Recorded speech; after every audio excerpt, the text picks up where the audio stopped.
Good afternoon. My name is Nicola Woolworth. I'm a project manager at the West of England Combined Authority. In the Employment and Skills team, I lead on the Mayoral Priority Skills Fund, and I'm here today to run a webinar to launch the Union Learn Fund through the Mayoral Priority Skills Fund.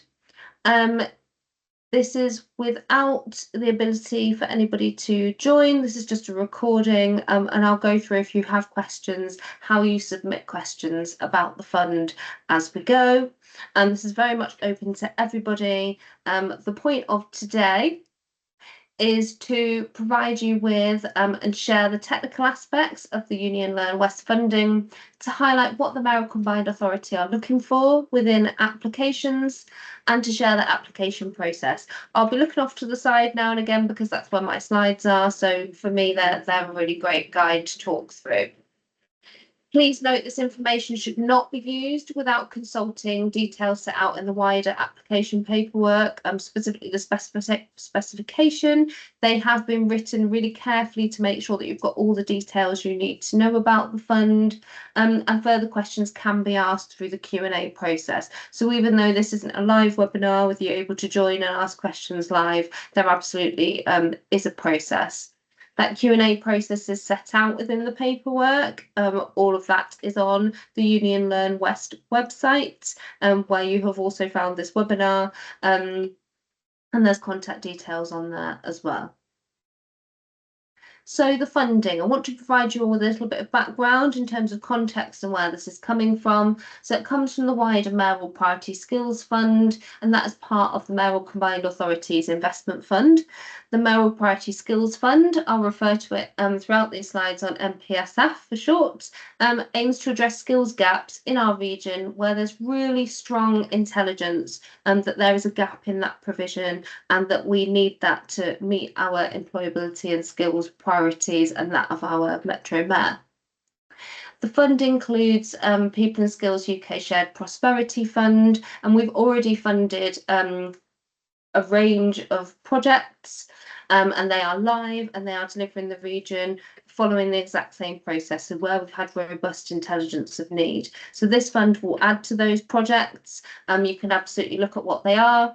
A full list is available on the Mayoral Priority Skills Fund website, and no doubt the successful applicants or applicants from this fund will work really closely with those, especially if they align with in-work progression. To give you a flavour, we are delivering provision where we see gaps in things like NEET delivery, modular training for people in work, projects that support apprentices to enter apprenticeships or to continue and to complete their apprenticeship. So we do end up funding a huge variety. In a moment, when we get further, I'll talk about where some of that intelligence is around why we want to fund this in particular. So this fund will become part of that list of projects. Mayoral Priority Skills Fund is there to plug gaps where we have that intelligence, but we don't have other funding mechanisms. So a good example is we want to fund something, but it doesn't fit our model of, say, our DFE funded skills boot camps, or it doesn't fit under our adult education budget funding, for example. It often is there to test and learn new concepts, and it's unlikely to be able to provide long-term funding for initiatives. That's definitely something to think about, especially around the sustainability of proposals for this fund. The aims and objectives for Union Learn West in particular.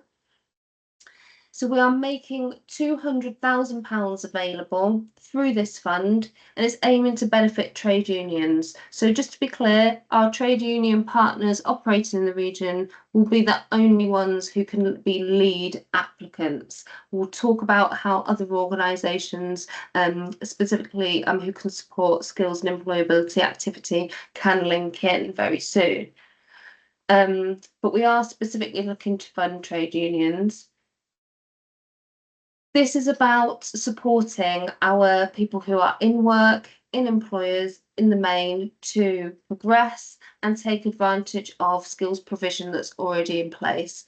So it's part of our Mayor's priorities to simplify the skills system and to support people in work to progress and make the most of the opportunities we have in the region.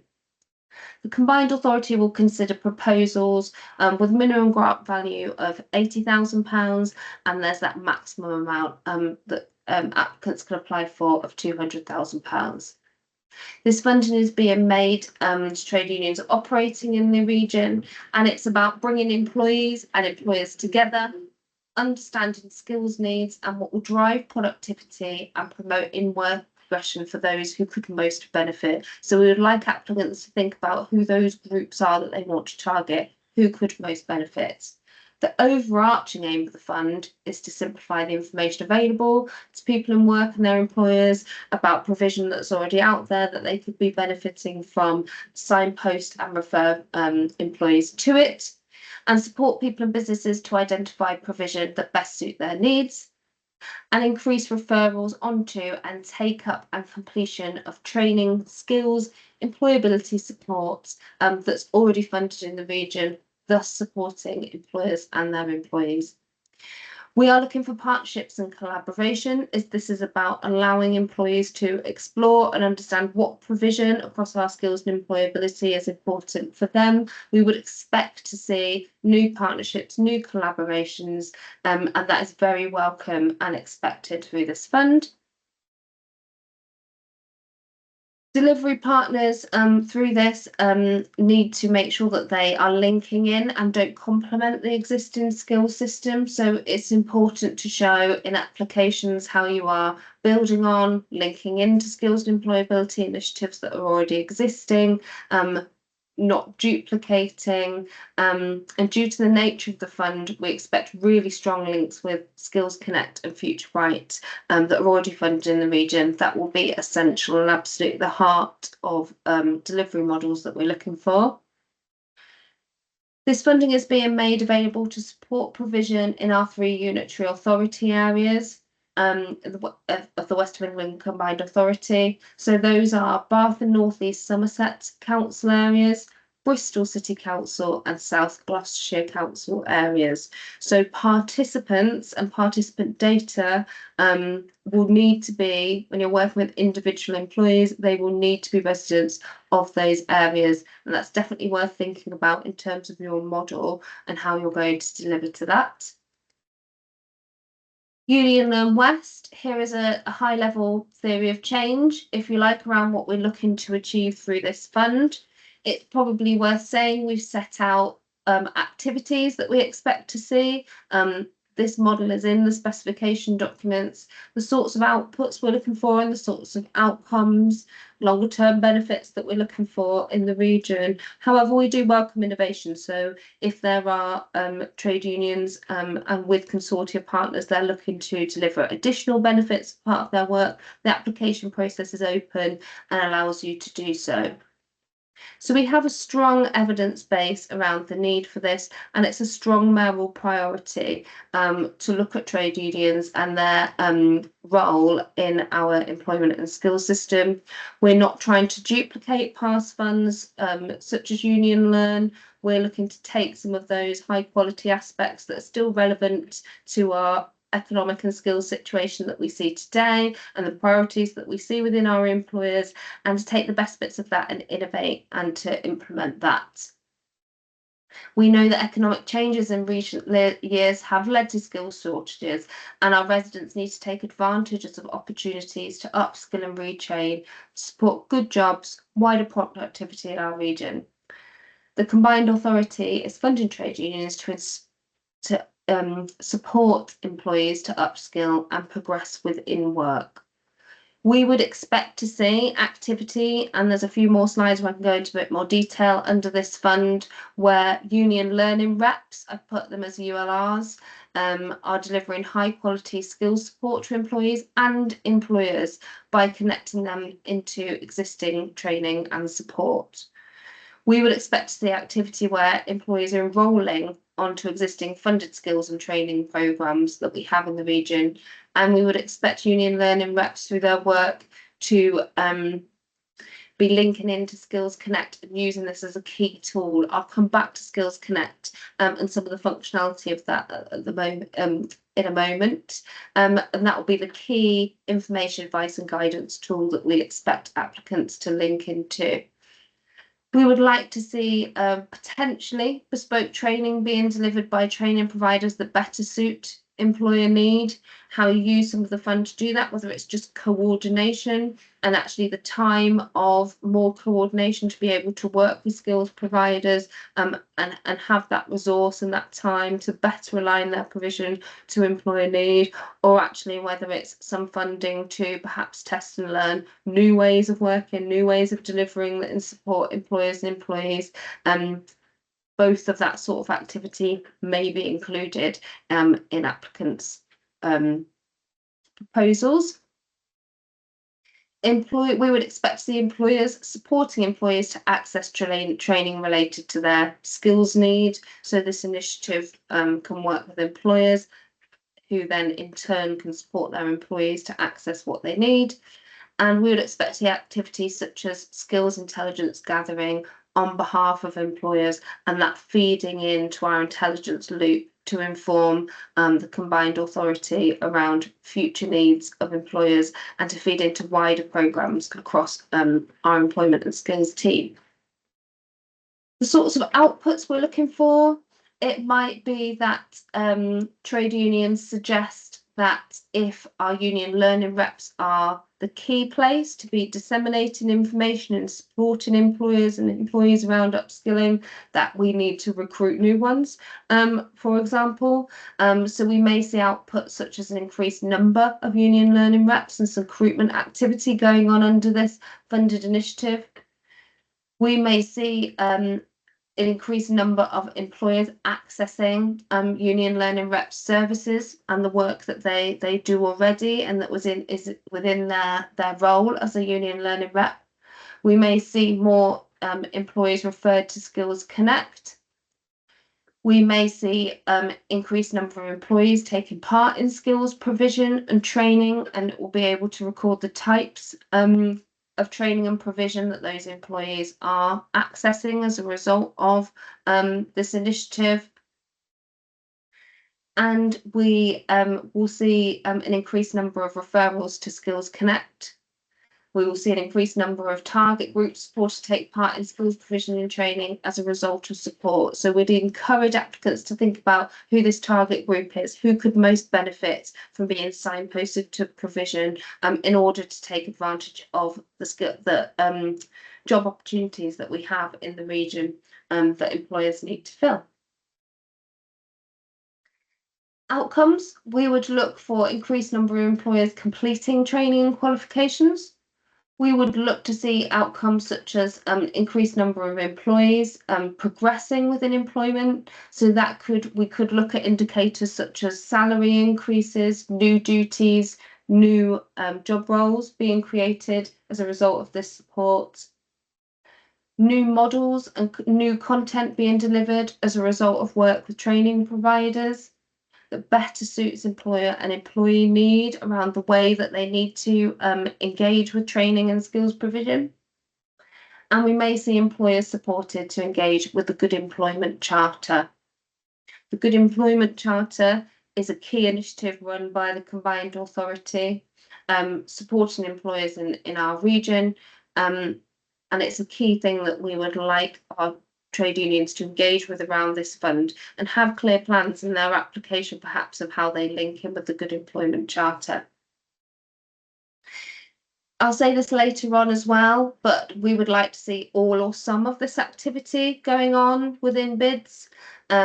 We are going to leave it up to applicants to decide what sort of outputs and outcomes from here that they put into their application, but I'll definitely say we would look for this as a guide, but depending on the model that you're putting forward, there may be wider benefits, and we're very open to applicants going beyond the outputs and the outcomes that are set here, potentially even putting outputs and outcomes that are related specifically to different groups, such as employees that will be supported, outputs and outcomes that will be seen and can be recorded for employers, potentially even the union learning reps themselves.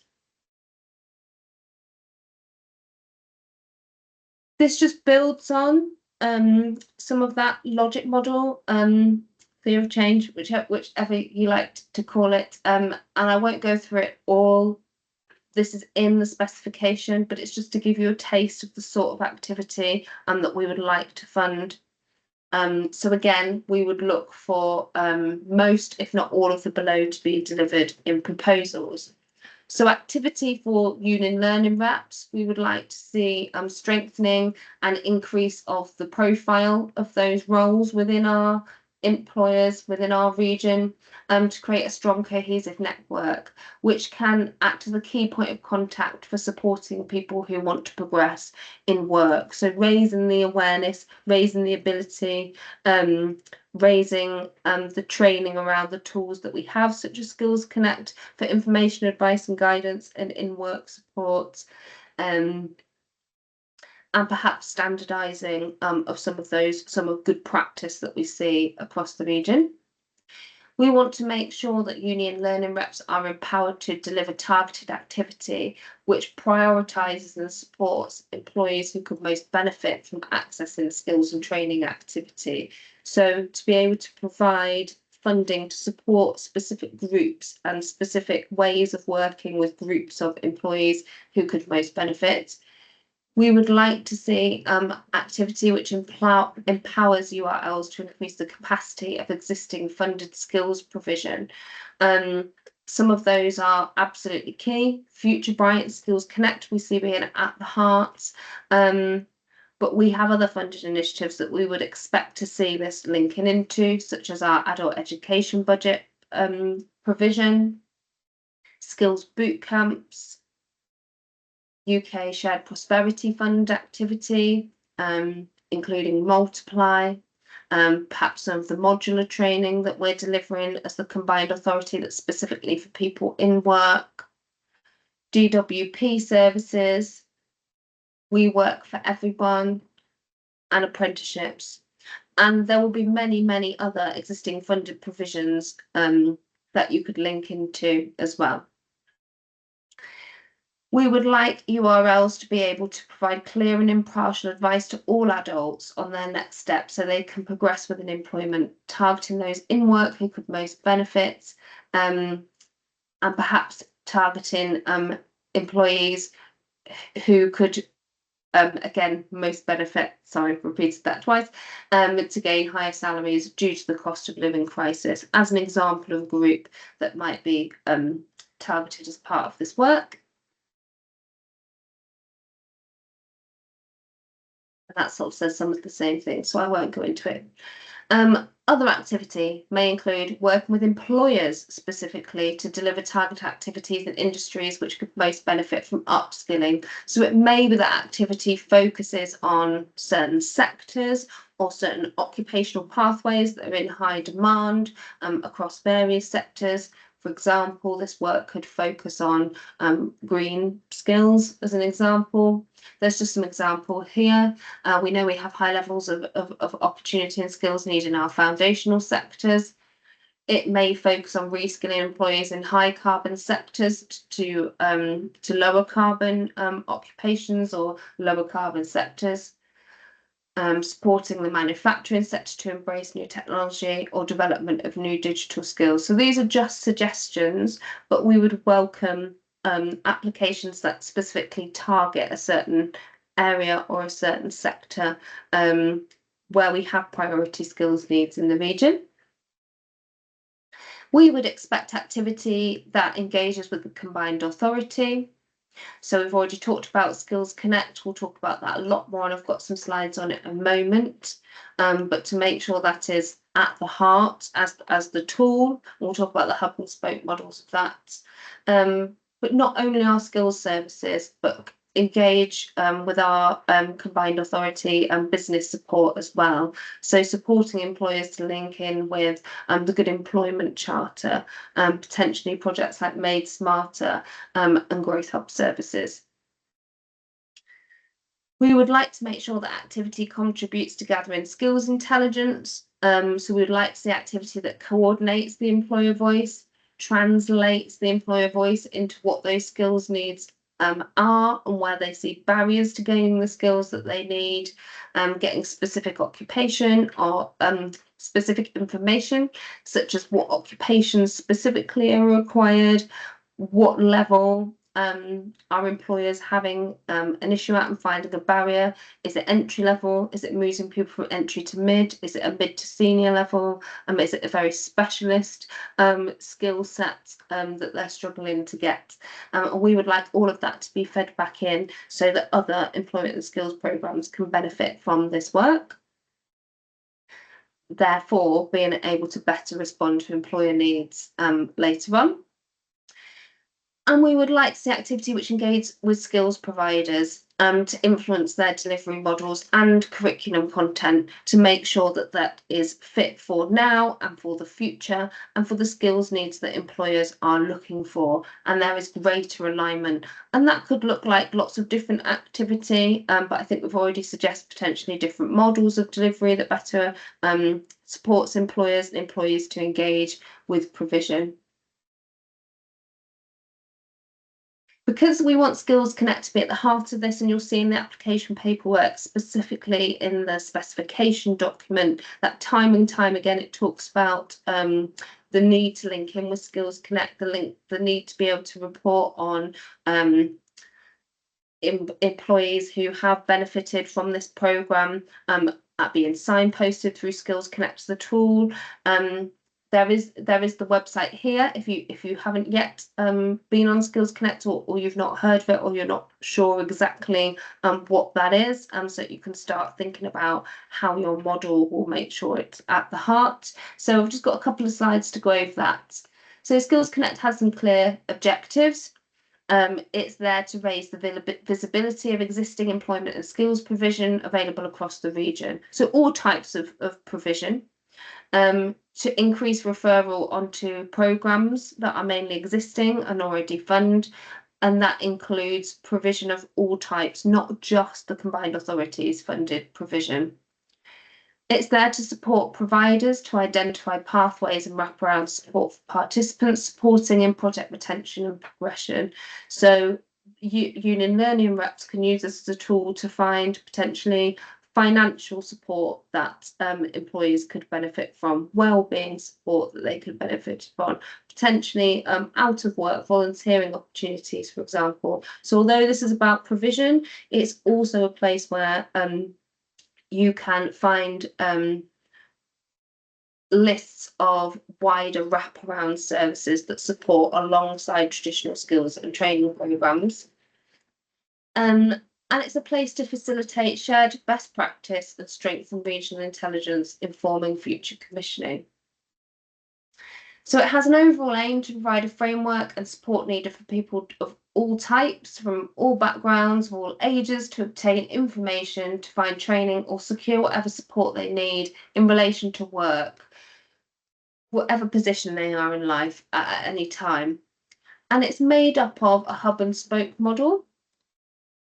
So Skills Connect, sometimes you can think of it as an umbrella there. So it's made up of a website. You can access the website here, and there are lots of ways that you can search for provision, and that can be used as a tool by employers, by skills providers, by union learning reps, by individuals, to find different types of provision and see what would suit them. So that's the most simple way. And then there's the spokes, which sit out in our unitary authority, and they are staff who are there to support individuals at varying levels to help them to access provision and help with those referrals of what is on Skills Connect in terms of that provision. It's still fairly new, it's growing and growing, and it's gaining traction all of the time in terms of the amount of provision that's on there and the amount of provision that's updated. It also includes things like events and one-off trainings, as well as longer-term training, skills and training programs and support. So under this umbrella, you've got the combined authority and council employment and skills programs. That probably includes the spokes from the Skills Connect website in terms of the teams that are set out in the unitary authorities that are able to provide more individualised support than just the self-service of the website. Community provision. It has provision under there for National Employment and Skills Services, and a huge variety of other skills providers, FE, HE, independent providers. One of the combined authority funded services, which will be key to link in with this programme, is Future Bright. So Future Bright is our in-work progression service, coaching service, that provides hands-on, in-depth support to individuals who are in work and can support them to find their next steps and explore their next steps. So although through this funding we'll be expecting union learning reps to be able to achieve some of that, it may be that Future Bright will offer more and more in-depth wraparound support and coaching that is required, that perhaps this funding won't be able to deliver on that level. So we expect to see referrals into Future Bright from this programme for sure. So it's worth making sure that your application includes that where it can. So there's a web link to Future Bright here, and a web link to the Skills Connect here, just to highlight those two very specific ones. Timelines and milestones around this funding. So our funding was open, the website was launched, anybody could access the application documents from Wednesday the 31st of July. So that's when that was open and available. We will be having a communications strategy, which makes sure that trade unions and our other skills and employability services are aware of the fund and how they can link up with it over the coming days and weeks while that fund is open. We are leaving this open for longer than we normally would. We would normally allow about 4 weeks for an open funding process of this type, but because of the time of year that we're launching it and summer holidays and people becoming aware of that fund in that time, coming back from holidays, etc., we've extended that deadline. So we've got quite a generous opening until the 22nd of September.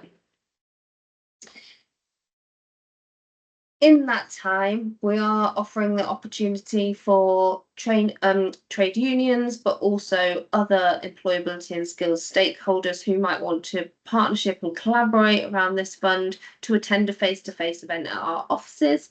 And that will be taking place, we expect, on the 19th of August. We're still just finalising the details of that. And by the time you're watching it, we're hoping that there are details of that on the website along with this webinar. It will be in communications out to you, so you can sign up to that via Eventbrite and come to that event. That will not be about the fund.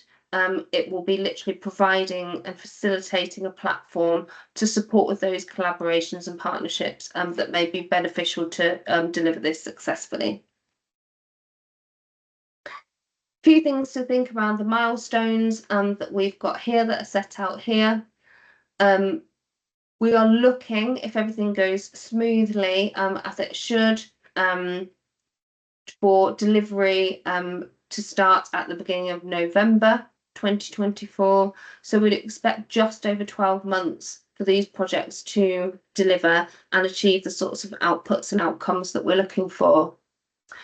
It's a hard deadline of December 2025, so we wouldn't expect that costs would be incurred beyond that date. A top tip might be to work backwards, making sure that you're not going to incur any costs after December 2025. Think about the impacts that on your delivery model in terms of staffing costs, final data reporting, and the latest delivery that you might allow to make sure that you are seeing tangible outputs and outcomes from that investment. Ensure that your timelines build in time to initiate and recruit staff. And a big top tip, and I will say this again later, is to be realistic and where possible leave contingencies in your own timelines and milestones where you can, considering that a year to deliver is quite tight around some of this. Eligibility. So activity as part of this fund has to support people in work, and it's irrespective of whether those individuals in work are part of a trade union or not. So this will be open to trade union members, but we expect activity as part of this and union learning reps as part of this to be able to work with people who are not union members as well. And it's about supporting those individuals to progress in work. Through taking part and in completing skills, training and employability activity. On the whole, that's activity that's already funded and already there in the region. So participant eligibility, and this is something to make sure that you think about in terms of recruitment and referrals, and also how your proposal is going to manage participants who you can't support because they aren't residents within this area or don't meet other types of eligibility. Where might you be able to signpost how you might be able to support them to access additional services? Also, if you are working with employers to access employees, how are you going to communicate them around the eligibility criteria to make sure they're really clear of which employees can and can't take part, and they understand that and they're supportive of that, and again, not disappointed with that. So this funding is here to support residents within the West of England Combined Authority region. So that includes Bath and North East Somerset, and Bristol and South Gloucestershire local authority areas. We can't fund participants out of area for this fund, unfortunately, because it is our investment fund. It's there to benefit the residents of the West of England. They need to have permission to work in the UK, as this is about supporting people to progress in work. We would expect to support people in work, so that's probably a moot point in a way, as they're already in work, i.e. that's evidence in itself that they have permission to work in the UK. That has been checked by their employers. Aged over 16 or over, and meet the criteria for the target group demographic suggested in the application. So that's up to applicants themselves to set out who the target groups they want to target. And we've already talked a lot about participants who could most benefit, employees who could most benefit, whether that's a sector focus or a particular target group who could benefit from gaining higher skills and therefore potentially higher salaries, etc. So it's up to applicants to be innovative around those groups, apply their expertise and their specialisms to tell us who they would like to support through this fund. Delivery partners eligibility, it's made available to support provision in the 3 council areas, the West of England Mayoral Combined Authority area. We've said that already. Organisations applying to the fund must have a base and operate in this region, and lead applicants can only be trade unions. We would expect consortia partners and other partnership organisations set out in applications to also be delivering within the combined authority geographical area already, so that they have a base and they understand the requirements of our region. Eligible funding, there is a lot of information in the specification guidance and in the financial annex around what is eligible and what isn't eligible expenditure under this grant funding programme. It is a revenue programme. There are certain things that we can't fund through this fund. There's a huge list, so please do check that carefully. Good example, we don't offer incentives through our government funding that we offer to individuals or to employers. Another good example is that we can't fund travel and subsistence for staff delivering the programme. So think about that in terms of your delivery model, and be as specific as you can, I would say, within your finances about what you'd like to fund and how it relates to the delivery of the programme. Reporting and monitoring. Section 6 of the specification guidelines sets out a minimum of the types of outputs and outcomes to be reported. And I've already said when we went through the logic model and we talked about outputs and outcomes of benefits earlier on in this webinar, about there is flexibility around your proposal and your application of the types of outputs and outcomes you would like. So please use ours as a guide. There is a minimum set out of the things we would like to measure, but you can be innovative depending on the type of proposal that you're suggesting. So you will be asked to set out your own KPIs in the application form, and this will need to be justified, ideally reflecting evidence from similar previous delivery. We would like you to be realistic about targets. So we always appreciate a stretch target, but we want to see applications that are realistic around the funding and the resources that is required to deliver the types of outputs and outcomes you've suggested. And that's why if you can add evidence and justification for why you've come up with the KPIs that you've set, that helps to build trust with us that we understand that you can deliver this successfully for the grant amount that you have asked as an applicant. So it seems quite an obvious thing to say. We of course want to see value for money, and that's part of the scoring, but we want to be able to see the proposal that you're putting forward can be delivered in a high quality way and deliver all of the monitoring requirements, the types of activities we're looking for, etc. That's also really important. So think about that and be realistic about that. We will require successful applicants to collect participant data. There are examples of the type and level of participant data that we would normally collect on a programme like this. Within the specification guidelines, we've put some example templates of the types of reporting and monitoring, including that participant data. So we will be expecting the successful applicant to be able to report on individuals and their engagement with this initiative, and also their progression and what happens as a result of them being engaged with the kind of support that they're gaining through this programme. So think about how your model allows you to collect that data, and that's clear in your proposal that you have enough resource to do that, and there's enough there's the skills there to report on individuals and do that sort of administration in the times that are required for this programme.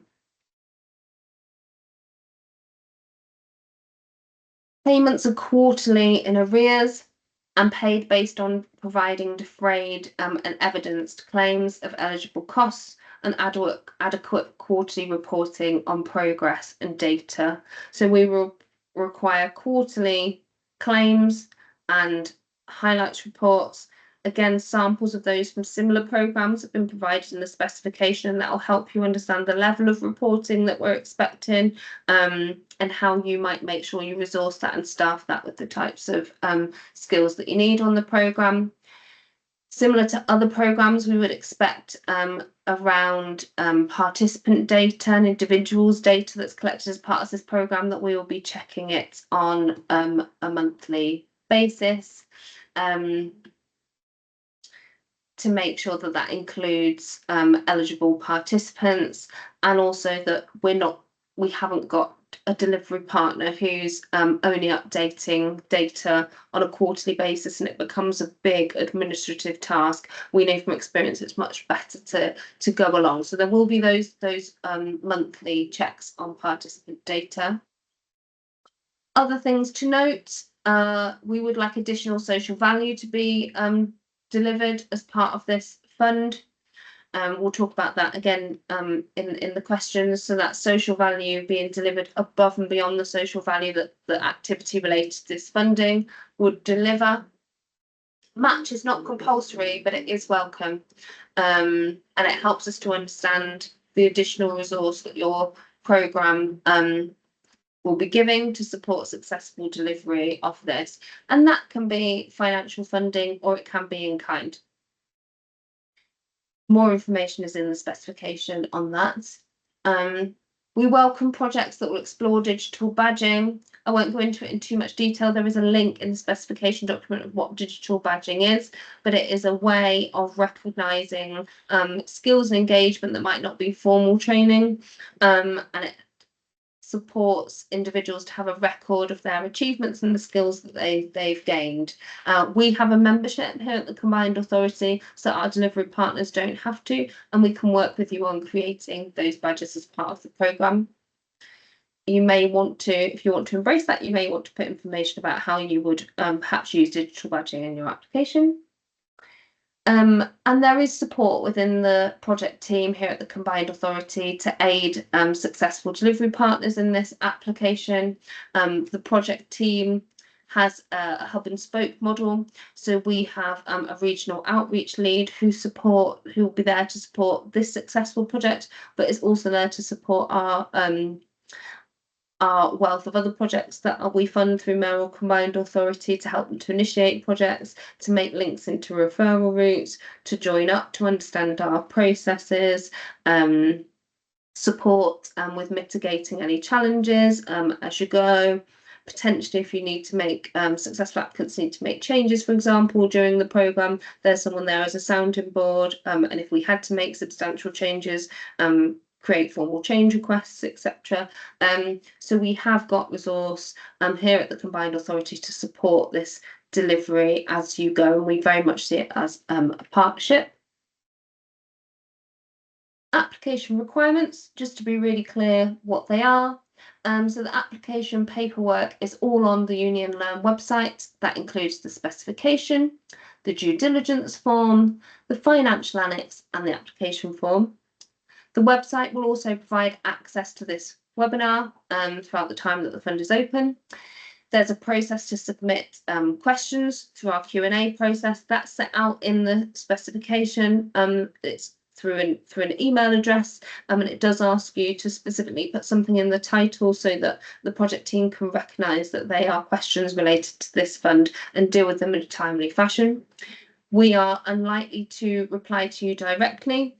The Q&A will be updated regularly, and you will find that on the website, and that's because we need to be open and allow everybody to have the same access to advice and guidance around this fund. So if you're asking us a question that would benefit other people, to answer that question, you'll find it on that Q&A document. And the website will also have information about our facilitated network event on the 19th of August. It's a face-to-face event. We've talked about that being our office in Bristol.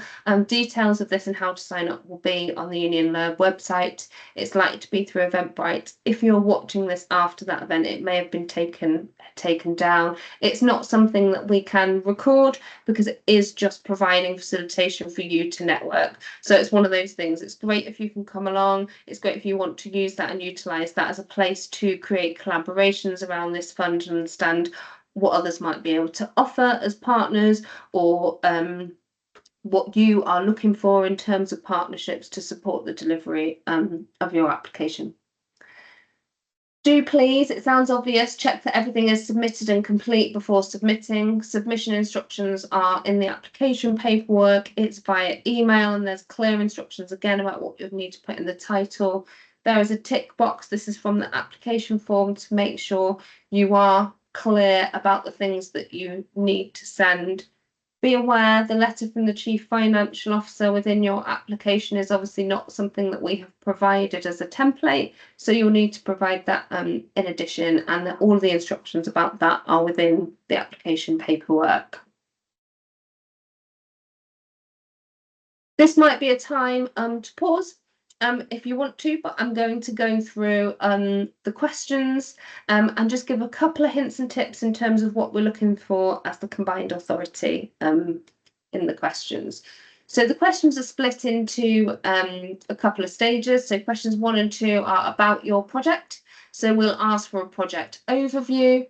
This is your opportunity to paint a picture for the evaluation panel of what your proposal looks like. who it will benefit, how it will be delivered to meet the specific needs of the target groups that you are looking to address. You may include diagrams, if you like, within that to help us understand. Please make it clear and concise so we can see how you are looking to deliver. What does your proposal look like? What does activity look like on the ground between the end of 2024 and the end of December? Question 2 is about how you may work with other trade unions and other skills providers. That's really about your partnership working. We've talked about that being really quite essential in terms of the type of outputs and outcomes that we're trying to achieve here. Links with skills providers, links with the combined authority, links with employers and other trade unions. So we really welcome that. We welcome as well, we know it's difficult being over the summer, but the more that you can have those conversations and already have agreements in place with partners about how you might work together, that leads to smooth initiation and delivery, especially when we've only got 12 months to deliver in this case.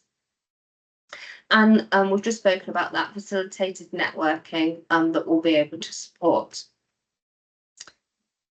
Then the projects move on to the project implementation plan.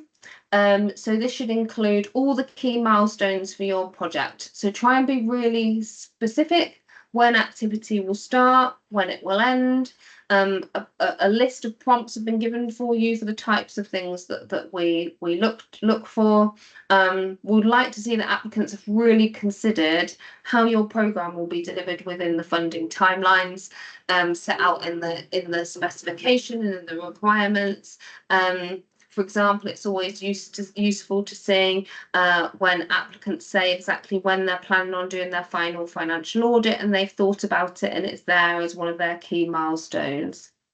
So there is a list of prompts to help you think about those types of things. So be as specific as you can. Question 4 is about the impact. So it will ask you to set out the outputs and the outcomes, and then the total number of individuals that you would look to engage through this programme. The specification sets out those expectations of what we would look for, but you can be innovative and you can set your own different types of outputs and outcomes. We don't want to stifle innovation and we don't want to stifle, we know trade unions have been involved in this type of work before. And you and potentially your partners working together may have creative ideas that we haven't thought of. So we don't want you to stop putting those, which is why there's a kind of a blank form, but we've provided quite a bit of guidance on the sorts of things we would expect. We will expect participant data to be completed before we can count a participant as participant number on your KPIs. So again, just be clear of the type of participant data we would look to collect on this programme, using the examples that are in the specification document, and think about how you resource collecting that data and how your delivery model builds that sort of relationship with employees that you're working with through this programme, where you will be able to gain trust and get that data and build those relationships with them. Question 5 builds on the project implementation plan, and we would look for you to tell us why you're confident that your project proposal will set out the outputs and outcomes that you've put in the question before. So this is your chance to put in your track record, your justification, how you've come up with those numbers based on your skills, experience, expertise. And with question 6 is about reference to the delivery organisation and or consortia partners. Please provide details of previous experience related to delivery of your proposal. So we want to know that lead applicants as the trade union, and you've got the partnerships in place that can come together and bring the skills, the expertise, the experience to deliver a high quality programme of what you've proposed in your application. Question 7 is about project implementation plan again, so that continues. So this is where we look for your finances. There's an additional financial annex that you need to complete and fill in. Please read the guidance carefully for that, and again have a look at the eligible and the ineligible expenditure. It's really useful to have some level of detail around how, when you've listed an item in your costs, how that relates to the programme. So don't hold back from adding just a simple narrative around how that will support the delivery of your programme specifically. And then question 7B requires applicants to justify your costs based on previous delivery and benchmarking and how you've come up with those costs.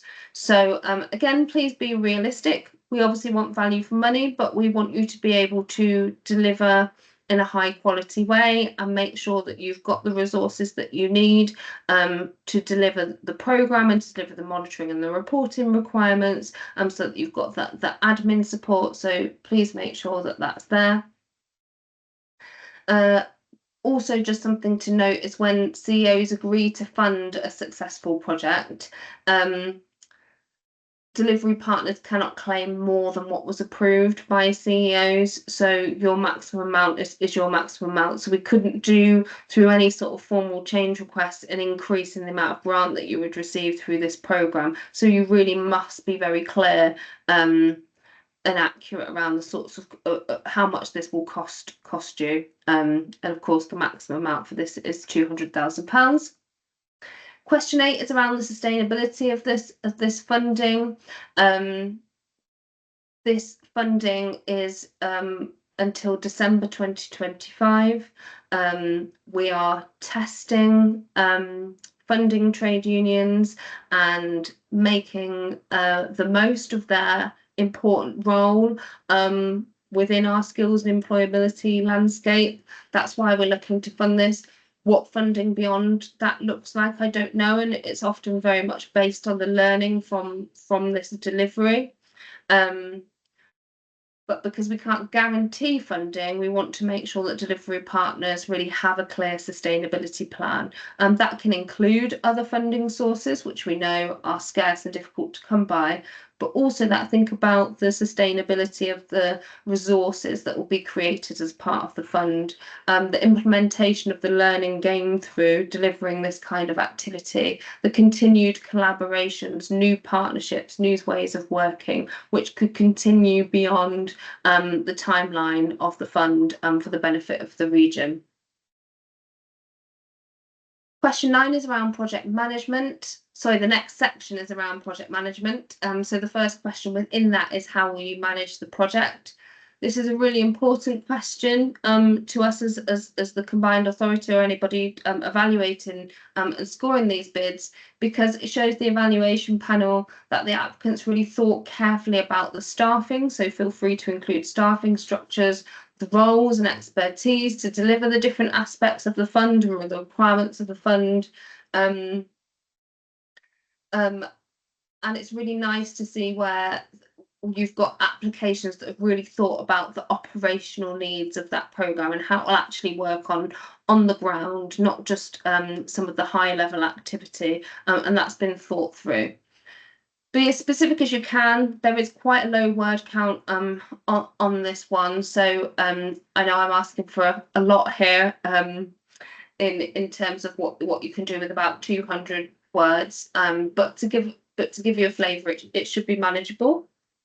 Question 10 is about your environmental impact, and the question has a bit more information on that, so I don't think I need to go into that here. Question 11 is about a risk register.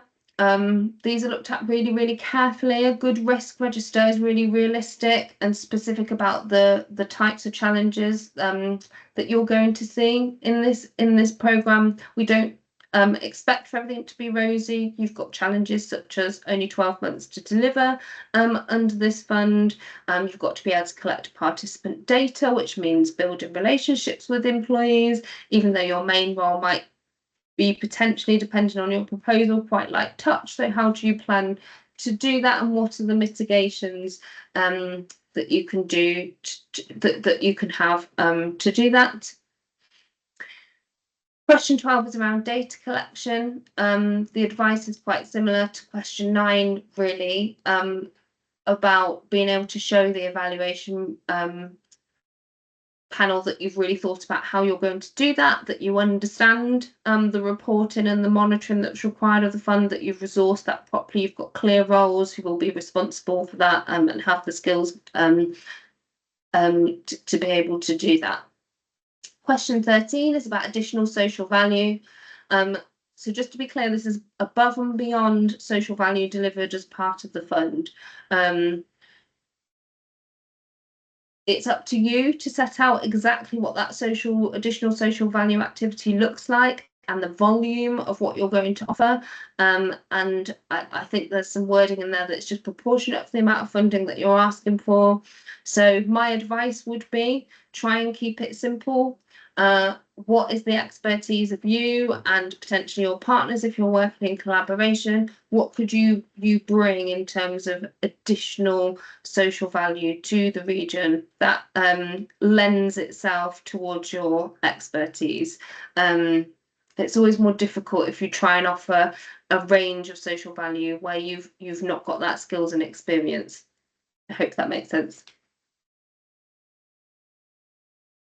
So that leaves us really, we've talked about this a lot in terms of the next steps. The next kind of step in the milestone is to provide the facilitated networking. It's not compulsory, it's very much there. If people think it would be useful to be provided with a space and some time to talk to others who may want to link into the fund.